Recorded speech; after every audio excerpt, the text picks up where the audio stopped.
If you live on a postage stamp but still long for the farm experience, we've got options. Before you sell your home and move to the middle of nowhere to buy a 100-acre farm, we highly suggest giving it a try or just maximizing the amazing space closer to people you have. Try it before you buy it, you know. You'll need to check local zoning rules and HOA regulations first. A lot of suburbs don't allow certain animals or they have noise restrictions, and neighbors who might not enjoy animals as much as us. But if you're in the clear, there are a few small, quiet, productive animals that can give you eggs, meat, and even manure for your garden and soil, without needing a full farm. You would be surprised on how much you can do in a small area. Let's set some realistic expectations. A quarter acre sounds like a lot, but once you factor in your house, driveway, maybe a shed or garden, you're probably working with just a few thousand square feet of usable space, if that. That's still enough, if you're strategic. You'll need good housing setups, drainage, predator-proofing, and rotational systems. The goal is to raise animals in a way that doesn't overwhelm the space, or your time. Sorry no cows or goats are fitting well in a backyard, but if done right, this can become a compact self-sufficient homestead that actually works. Let's start with one of the best-kept secrets in backyard livestock: Coturnix quail. These little birds are quiet, efficient, and absolutely perfect for suburban settings. They only need about 1 square foot per bird, which means you can raise a dozen in the footprint of a small table. And they're quiet, really quiet. The males make a soft trill, not a crow, so your neighbors won't even know you have them. They start laying eggs at just 6 to 8 weeks old, and each hen can give you 250 to 300 eggs a year. The eggs are small, about a third the size of a chicken egg, but they're delicious and packed with nutrients. In fact, some people say once you try quail eggs, chicken eggs start to taste bland. Housing is simple. A stacked cage system or a small aviary works great. Just make sure they're fully enclosed. Quail are tiny and vulnerable. You'll want solid wire floors or trays with bedding, good airflow, and protection from predators like raccoons, rats, possums, and snakes. One thing to note, quail aren't the cuddly type. They're skittish and don't like to be handled, but they're easy to care for, fast to grow, and incredibly productive for their size. They do not like to be raised alone. They are social birds, so you'll want to raise them in a small flock of at least 6 or more to keep them happy and healthy, similar to how they live in nature. Solitary quail will suffer under the stress of not having their team, and yes, people raise them for meat too.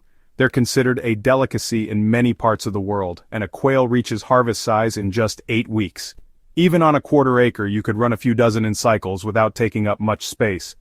Their droppings are also fantastic for compost. High in nitrogen, low in bulk, perfect for mixing into your garden beds after aging. If you're just starting out and want livestock that's quiet, clean, and efficient, quail might be your best bet. If you're looking for something to cuddle, let's keep looking. Next up, chickens, probably the most popular backyard livestock, and all the rage right now, of course.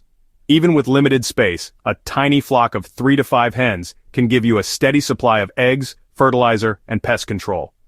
Oh, and amusement. If you're in the suburbs again, check your local ordinances. Many towns allow hens but ban roosters, which is fine because you don't need a rooster for eggs. Now let's talk housing. The general rule is 3 to 4 square feet per chicken inside the coop, and about 10 square feet in the run. But with a small flock, you can get creative. Mobile chicken tractors, small covered runs, or even a modified shed can work. Just make sure it's predator-proof and ventilated. Breeds matter. Look for docile hens like Buff Orpingtons, Australorps, or Plymouth Rocks. These birds are calm, great layers, and handle confinement well. There's also great small breed options, but do be aware some lay less eggs like silkies. The cuteness trade-off might be worth it though. On a quarter acre, rotational grazing is your friend. You can divide a portion of your yard into a few paddocks and move your chickens every week or two. This gives the ground time to recover, reduces smell, and spreads out the nitrogen-rich manure. As for production, you'll get about 4 to 6 eggs per hen per week, depending on the breed, age, and season.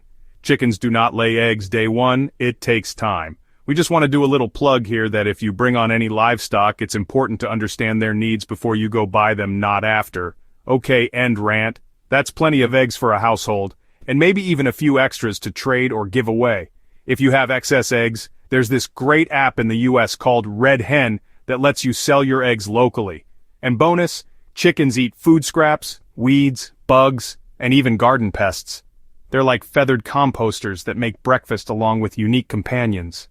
Another often overlooked option for small spaces is rabbits, specifically meat rabbits like New Zealand's, Californians, or Rex. Rabbits are quiet, clean, and super efficient. They breed fast and they convert feed to meat more efficiently than chickens or pigs. You'll need sturdy cages, ideally suspended to keep things clean. A common setup is a simple hutch or stacked wire cage system with trays underneath. There is also the option to raise them in a colony, which we really like as it's closer to their natural habitat. There's lots of great YouTube videos on how to set up a small or a huge colony depending on how big you want to go. Rabbits can be raised indoors in a garage, in a shed, or outside under a covered shelter. They need protection from the heat, good airflow, and regular cleanup. If you live where it's hot, heat stroke is a significant killer of rabbits and needs a full plan. One breeding pair can produce 30 to 50 kits a year. That's a lot of meat in a very small footprint. If you're not into butchering, rabbit manure alone might win you over. It's a cold manure, which means you can apply it straight to the garden without composting. Gardeners love it. Now if you have kids, just be clear that meat rabbits aren't pets. It can be a hard line to walk, but it's doable with clear boundaries. You will have to process your own rabbits if you want them for meat, so do your research on what that entails, and if you are prepared for that. And yes, some folks raise fiber rabbits like Angoras. You can brush out the wool and use it for spinning or crafting. It's a niche hobby, but a cool one if you're into handmade goods.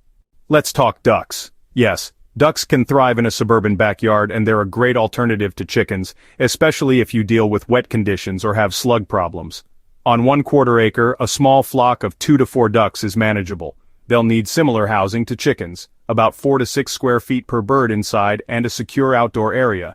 Unlike chickens, ducks don't need roosts or nesting boxes. Just a dry, well-ventilated shelter and straw bedding will do.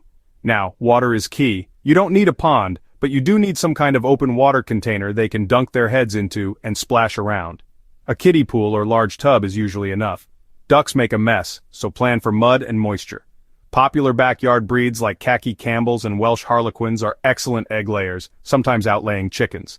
Plus, their eggs are rich and highly sought after by bakers. Ducks are also great for pest control. They'll devour slugs, snails, and insects, making them the ideal garden patrol crew. Just keep in mind, they're louder than chickens and less discreet. If noise is a concern or you have close neighbors, that's something to factor in. Another thing to keep in mind is a good balance of males to females. The general recommendation is to keep at least 4 to 6 females for every male duck. If more, injuries can occur, and we don't need that. A lesser-known but incredibly space-efficient option is pigeons. Specifically meat pigeons like king or carneo breeds. These birds are raised in lofts or pens and don't need pasture at all. A small loft, maybe 4x4x4T, can comfortably house several breeding pairs. Each pair will produce 12 to 16 squabs, young pigeons, per year, and squab is a delicacy in many cuisines. It's tender, high in protein, and ready to harvest at about 4 weeks old. Pigeons are quiet, self-sufficient, and easy to care for. They feed their young crop milk, which means you don't need to hand-rear or supplement. Just provide good feed, grit, fresh water, and clean housing. They're also incredibly clean birds when managed right.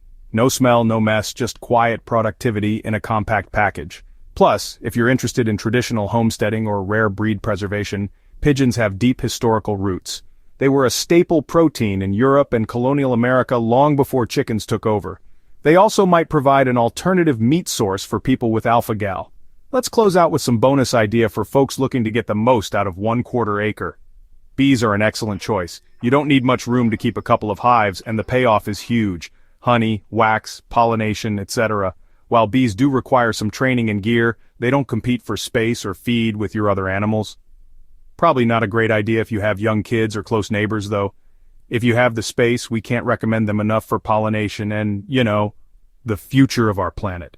In addition to honeybees, you can create pollinator habitats for solitary bees. These are the native bees that are actually in steep decline more so than the honeybee.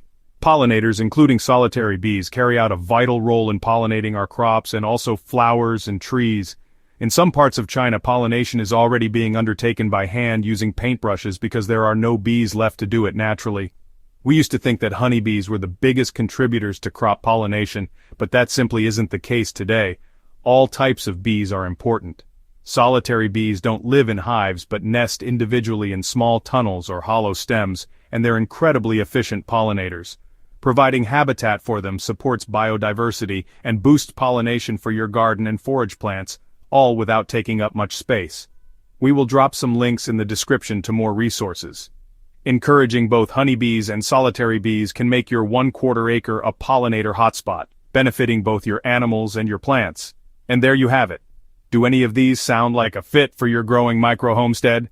Let us know if you've raised any of these in a small space and how it's going. If you enjoyed this, give us a quick thumbs up. See you next time.